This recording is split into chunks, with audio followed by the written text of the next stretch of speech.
Hey everyone, I'm Case Aiken, and now the 2024 Dungeons & Dragons Player's Handbook is finally out, and we know pretty well what's in there. And as a DM who fully intends to run the new system but allow old content, I want to look at how viable some of that content is, and I want to start with the fighter. And I want to start here because I have the most experience with this class, and the base class is really only getting upgrades in 2024. Meanwhile, the subclasses from the 2014 PHP all get some form of upgrade, and the fourth is a subclass we've seen before, pretty much ported over exactly. This means that I can speak to the existing meta for the class and speculate how things will be different with fewer variables to consider than I would have to with some of the other classes that are getting more considerable changes. Now, there are plenty of people doing amazing coverage of what's in the new 2024 handbook, and I fully think that you should check those videos out because I'm not going to be able to go as deep into those classes right now. So in particular, I would recommend Treant Monk's coverage of the fighter and its new subclasses. I'll put a link in the description. But suffice it to say, the new Player's Handbook has the Battlemaster, Champion, Eldritch Knight, and Psy Warrior. Psy Warrior is, to my understanding, just about exactly the same as how they appeared in Tasha's Cauldron of Everything, with the exception that no longer is their number of superiority die scaling with proficiency. It scales approximately to proficiency, which means that it doesn't scale if you're multiclassing, which I think is not great, but I also understand why they did it from a design standpoint. And the thing is, the Psy Warrior, while it is a very good subclass, wasn't even the best subclass from the book that it came out in. I mean, don't get me wrong, it's good, but it suffers from the same multi-attribute dependency, aka MAD, issue that the Eldritch Knight had with less versatility. It's very good for a player who wants to be a Jedi. I put it roughly in the middle, maybe higher middle of the pack, roughly tied with the Battlemaster, which was the most interesting subclass in 2014, and the expanded maneuver list from Tasha's, that pretty much all made it into the new Player's Handbook, added a lot of versatility. The 2024 version is mostly unchanged, but it has one huge buff at later levels with their currency fixer. This addressed the glaring problem of unexciting late-game maneuver selection by changing the calculus by allowing maneuvers to be freely used without expending superiority die. It really helps address the later game martial caster divide by giving them a limitless pool of resources for what had previously been a strategically applied set of abilities. Meanwhile, the Champion, despite not getting that many actual new features, is getting wildly revamped from the most boring fighter to still the simplest fighter, but actually pretty usable. Late game getting pretty much always on heroic inspiration is incredibly nice, but it's also built from a core part of the game mechanics that players are expected to just generally understand, again, allowing for it to be both powerful but simple. Now, prior to the release of the 2024 Player's Handbook, the Eldritch Knight easily saw the most improvements over the years since 2014, as every book published contained new wizard spells that the class could benefit from, starting right away from the Sword Coast Adventurer's Guide. Meanwhile, this new version of the class improves on the actual mechanics. They get more freedom in spell selection and can now do the Bladesinger style swap a cantrip for an attack in your attack action, and even get one better because they can trade 2 attacks to do a leveled spell. With the sheer number of attacks and the action surge ability, you really feel like a flurry of magic and martial prowess. Suffice it to say, I don't see much point in using the old versions of any of the 2024 fighter subclasses. Now, how do the other subclasses stack up? Also, how would I expect them to get updated if and when that starts happening? Well, that's what this video is about. So, starting with the Arcane Archer, and okay, let's get this out of the way. In 2024, it looks like archery as a fighting style is weaker than it was in the 2014 version due to Sharpshooter no longer providing the damage boost aspect. Guess what the Arcane Archer focuses on? The Arcane Archer was introduced in Xanathar's Guide to Everything, with an obvious emphasis on archery and trick shots. Since then, it's been somewhat underappreciated by those that don't read the text for Grasping Arrow, which is an absurdly powerful option that they get. Now, Grasping Arrow aside, the class is a little undertuned. Most of the shot options are only slightly more powerful than a Battlemaster's maneuvers, and they only ever get 2 shots per short rest. It's actually pretty good when those abilities come into play, but that's not often and it never improves.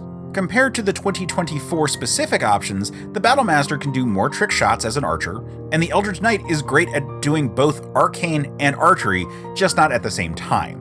I think this leaves them in about the same spot in terms of scratching a very, very specific itch. The Arcane Archer has been in need of some quality of life improvements since its introduction. I imagine that the fix is making their shot count equal proficiency per long rest, or thereabouts, and then have them regain 1 or 2 shots per short rest.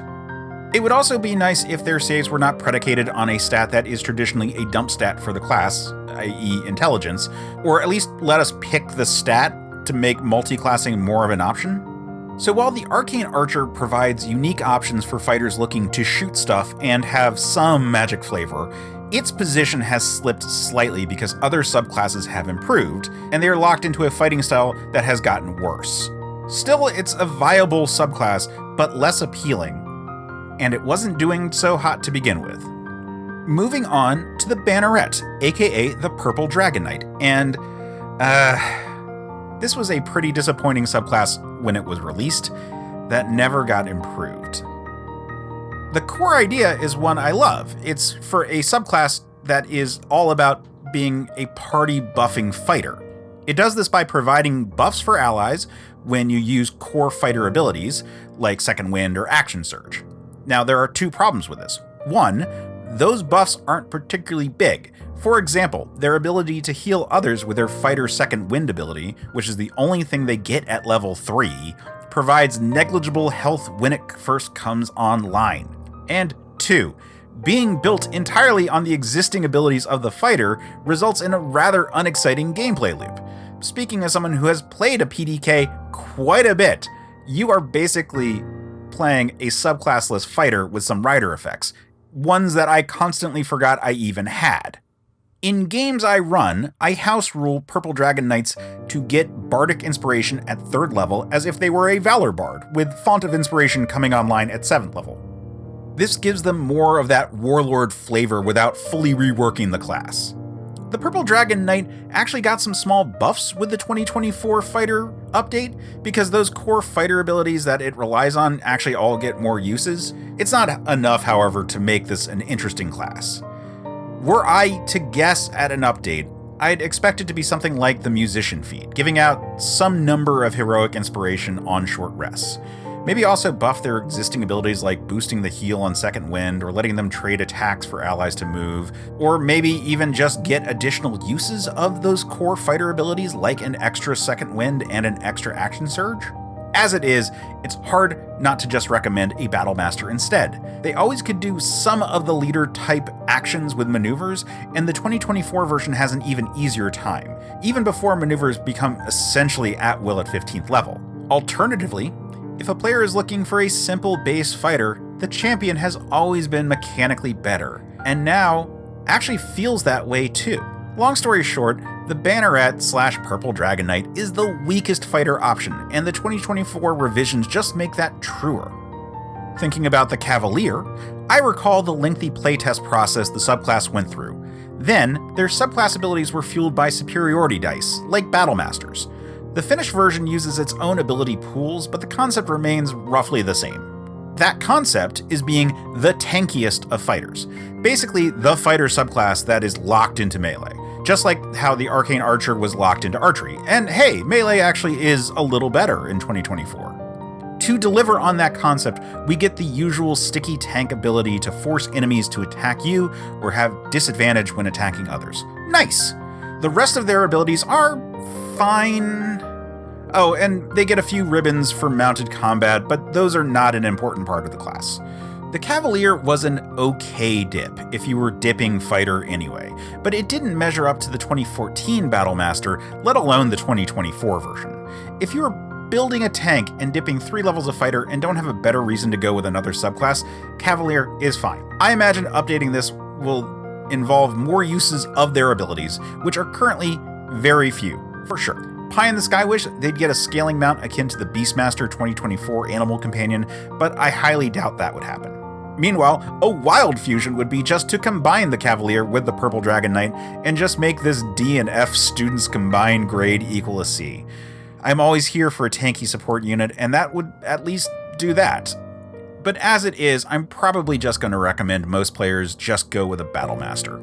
Meanwhile, when it comes to the Echo Knight, we are talking about a powerful and versatile subclass that without question was the strongest fighter subclass in the 2014 rule set. While the 4 subclasses in the 2024 Player's Handbook inch closer, it still holds a lead. Why is that? Because this is a fighter that gets a built-in buddy system and a freedom of movement like no other class in the game. Not just fighters, like all classes.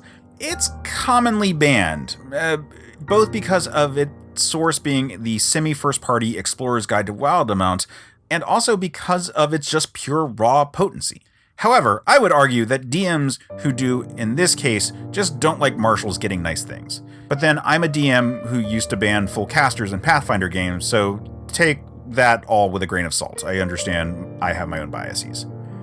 The Echo Knight is able to create a shadowy effigy of itself that it can command and attack through. At low levels, this is a source of additional damage and movement control via opportunity attacks, but at higher levels, they can swap places, thus becoming at-will teleportation. It's really good, and the actual echo of yourself can be created at will, with no restrictions. The abilities that do have use limits, such as the extra attacks you can make through the echo, starting at level goddamn 3, are keyed off your con score, which you can justify keeping up. Oh, on that note, the change in feat structure in 2024, with most feat now giving an ability score bump, means that while you'll still have a hard time keeping up 3 or more scores, you can keep 1 or 2 pretty high with ease. This means that on a sad boy like Echo Knight, where they really just need their attack stat, they are free to pump their con score while still grabbing some of the essential feat.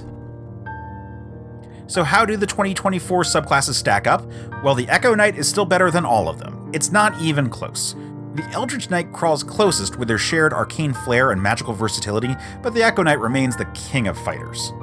I don't think it really needs any updates. If anything, a slight nerf might be called for, but I'd rather raise the other classes up to the level than reduce one that isn't broken, just incredibly solid, to meet the weaker alternatives.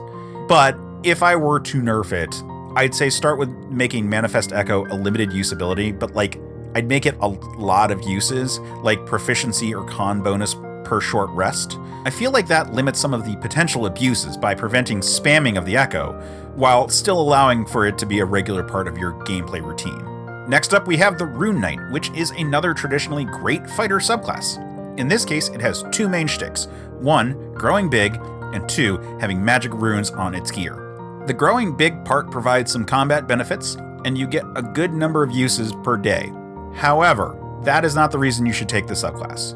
No, the reason you take the subclass is the runes system. The Rune Knight gets a scaling number of magical engravings that it can put on various items. These all have some elemental or giant theme and provide both an active and a passive benefit. The active benefits of the runes are very strong, and they use your constitution modifier for the save DC, which is always nice on a martial character. See also the Echo Knight before, and even technically the Cavalier. Generally, these are all equal or better than Battlemaster maneuvers, and you ultimately get a similar number of uses per day. Meanwhile, the passive benefits of the runes are pretty goddamn good. Definitely better than ribbon features, and some are downright great, like Dark Vision or Resistance to Poison. This was the stronger fighter entry over the Side Warrior in Tasha's, and that should give a frame of reference for comparing it to the 2024 subclasses. Being based on con for their saving throws, plus the sheer number of abilities they get, make them stand ahead of the Eldritch Knight even.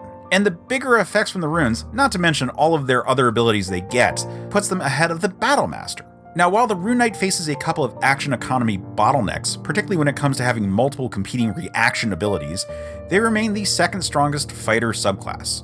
Porting them over to 2024, there isn't really much to do. It's a well-designed class with a reasonable number of uses of their class abilities. It does look like some of the design language is moving away from per proficiency uses, so maybe they'll make them based on con, or just have a scaling number equivalent to the way that the Side Warrior scales instead. As it is, the Rune Knight ends up being just slightly better than the 4 2024 Player's Handbook classes, but not radically so. It should be easy to fit into 2024, and its strategies aren't going to change that much. Lastly, we have the Samurai. When it was initially released, it was seen as the fix to the Champion, a simple-to-use damage-dealing fighter. To that end, they had the Fighting Spirit ability, which granted some temp HP and advantage on all attack rolls for a round. At higher levels, they got to add their Wisdom score to persuasion checks, a very early currency fixer, and the ability to trade advantage for an extra attack. Unfortunately, the Fighting Spirit ability was locked to only 3 uses per long rest, which was too infrequent to be a reliable strategy. This is why they get their if you roll initiative without gain 1 ability at 10th level instead of 15th, like most other subclasses. And that was a problem with the subclass then. In 2024, the subclass is hurting. In addition to coming from a less liberal design philosophy regarding special abilities, the class was basically built around the 2014 -5 to attack, +10 to damage feat. And guess what are gone? Yeah, so the optimal way in the 2014 rule set to play a samurai was to be an archer, which is actually more historically accurate when you think about it. Be an archer, take sharpshooter, deal damage with fighting spirit, negating the attack penalty, bang, profit. That can't happen anymore. You can still deal decent damage since Great Weapon Master now works on longbows, but it's going to cost more feat slots, and you'll need to have positive strength modifiers on what presumably will be a dexterity build. It's a tough spot to be in. Compared to the 2024 subclasses, Battle Master pulls even further ahead mechanically while thematically doing a very similar stick. Eldritch Knight and Psy Warrior offer way more versatility, and the new champion eats the samurai's lunch with their heroic inspiration on every turn. I've run a samurai, and they have potential in the right circumstances, but there are obvious ways to update them to 2024. For one thing, make Fighting Spirit be proficiency times per day or thereabouts, and have them regain 1 use per short rest. Then give them their elegant Courtier ability at 3rd level and put some other ability in its place at 7th. It would be similar to the fix that the champion got, which is about the level the class is supposed to be at. And that's it for fighter subclasses. The 2024 bunch represents a level of refinement in game design that eclipsed any of the subclasses from Xanathar's or the Sword Coast Adventurer's Guide. Meanwhile, the Echo Knight and Rune Knight remain just slightly better than the 2024 bunch. But that said, I feel like this was kind of a slow pitch for this kind of conversation, since the fighter is pretty similar to the way it was in the 2014 rule set, just better. So I do want to continue this conversation, and next time I want to talk about a class that is going to be mechanically all over the place, because I want to talk about the Cleric next. But until then, do all the YouTube stuff, like, subscribe, do all those kind of things, and otherwise just roll with it.